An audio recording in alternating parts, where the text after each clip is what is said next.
আবু হুরায়রা রাদিয়াল্লাহু তাআলা আনহু থেকে বর্ণিত, তিনি বলেন রাসূলুল্লাহ সাল্লাল্লাহু আলাইহি ওয়াসাল্লাম একদিন ঘোষণা দিলেন যে কে আমার কাছ থেকে এই বাক্যগুলো বা বিধানগুলো শিখবে এবং নিজে আমল করবে এবং যাকে শেখাবে সেও আমল করবে।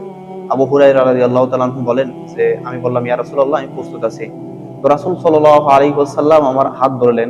হাত ধরার পর আমাকে 5টি জিনিস শিক্ষা দিলেন। এই 5টি জিনিসের প্রথম শিক্ষা হচ্ছে যে আল্লাহ সুবহানাহু ওয়া তাআলা তোমার জন্য যেটা হারাম করছেন সেটা ছেড়ে দাও, এটা হবে তুমি পূর্ণ ইবাদতকারী। এরপর দ্বিতীয় নম্বর শিক্ষা হচ্ছে রাসূলুল্লাহ সাল্লাল্লাহু আলাইহি ওয়াসাল্লাম বলেন যে আল্লাহ সুবহানাহু ওয়া তাআলা তোমার তাকদীরে যেটা লিখে রেখেছেন সেটা মেনে নাও। তোমার উপর বিপদ আসছে সেটা মেনে নাও। এই যে তাকদীরের ফয়সালা মেনে নাও, এটা হবে তুমি পূর্ণ ধনী এবং সর্বোত্তম ধনী। এরপর রাসূলুল্লাহ সাল্লাল্লাহু আলাইহি ওয়াসাল্লাম তৃতীয় নম্বর গুণ বলতেছেন, যে তৃতীয় নম্বর শিক্ষা বলতেছেন যে আল্লাহ সুবহানাহু ওয়া তাআলা সন্তুষ্টির জন্য তোমার প্রতিবেশীর সাথে ভালো আচরণ করো, এতে হবে তুমি পূর্ণ ঈমানদার। এরপর রাসূল সাল্লাল্লাহু আলাইহি ওয়াসাল্লাম চতুর্থ শিক্ষা দিচ্ছেন যে তুমি নিজের জন্য যেটা পছন্দ করো অন্যের জন্য সেটাই পছন্দ করো, এতে হবে তুমি পরিপূর্ণ মুসলিম। এরপর পঞ্চম শিক্ষা আল্লাহ রাসূল সাল্লাল্লাহু আলাইহি ওয়াসাল্লাম বলেন যে অতিরিক্ত হেসো না। এই যে অতিরিক্ত হাসা, এটার কারণে অন্তর মরে যায়, অতএব অতিরিক্ত হাসো না। রাসূল সাল্লাল্লাহু আলাইহি ওয়াসাল্লামের কথার মধ্যে কত বরকত, কত বারাকা। একবার কল্পনা করুন, এই যে 5টা গুণ আপনি যদি একবার মেনে নেন, অন্তর থেকে মেনে নেন, তাহলে এই যে আপনার জীবনের যে প্রশান্তির যে ছাপ, এটা আপনি খুঁজে পাবেন এইখানে। যত জায়গায় আপনি শান্তি খুঁজতেছেন, আপনার শান্তি এই জায়গায় খুঁজে পাবেন ইনশাআল্লাহ। রাসূলুল্লাহ সাল্লাল্লাহু আলাইহি ওয়াসাল্লাম বলেন, আবু হুরায়রা রাদিয়াল্লাহু তাআলা আনহু থেকে বর্ণিত, তিনি বলেন যে আল্লাহ সুবহানাহু ওয়া তাআলা বলেছেন যে হে আমার বান্দারা, তোমরা আমার ইবাদতের জন্য সময় বের করো।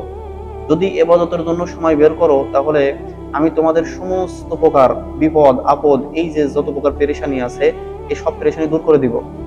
আর যদি ইবাদতের জন্য সময় বের না করো, তাহলে তোমাদের হাতকে আমি ব্যস্ততা দিয়ে ভরে দেবো, এই ব্যস্ততা কোনোদিনও শেষ হবে না। তো ইবাদতের জন্য সময় আমাদের হয় না, অথচ ব্যস্ততাই আমাদের সব। এখন ব্যস্ততা কোত্থেকে আসতেছে এটা আমাদের মাথায় আসে না।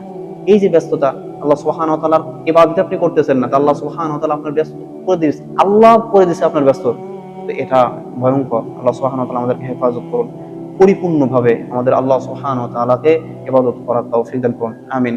এরপর জাবের রাদিয়াল্লাহু তাআলা আনহু থেকে বর্ণিত, রাসূলুল্লাহ সাল্লাল্লাহু আলাইহি ওয়াসাল্লাম বলেন যে একবার রাসূল সাল্লাল্লাহু আলাইহি ওয়াসাল্লাম কাছে এমন একটা ব্যক্তি নিয়ে আলোচনা করা হচ্ছিল যে ব্যক্তি অনেক ইবাদত করে, অনেক, কিন্তু গুনাহ থেকে বাঁচে না।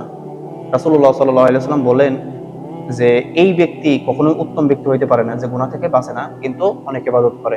এরপর রাসূল সাল্লাল্লাহু আলাইহি ওয়াসাল্লামের কাছে আরেক ব্যক্তি সম্পর্কে আলোচনা করা হলো যে অতিরিক্ত ইবাদত করে না, অনেক নফল করে না, কিন্তু গুনাহ থেকে বেঁচে থাকে, ফরজটুকু ঠিক রাখে, বাদ বাকি অনেক নফল করে না, গুনাহ থেকে বেঁচে থাকে। তো আল্লাহ রাসূল বললেন এই ব্যক্তি উত্তম ব্যক্তি।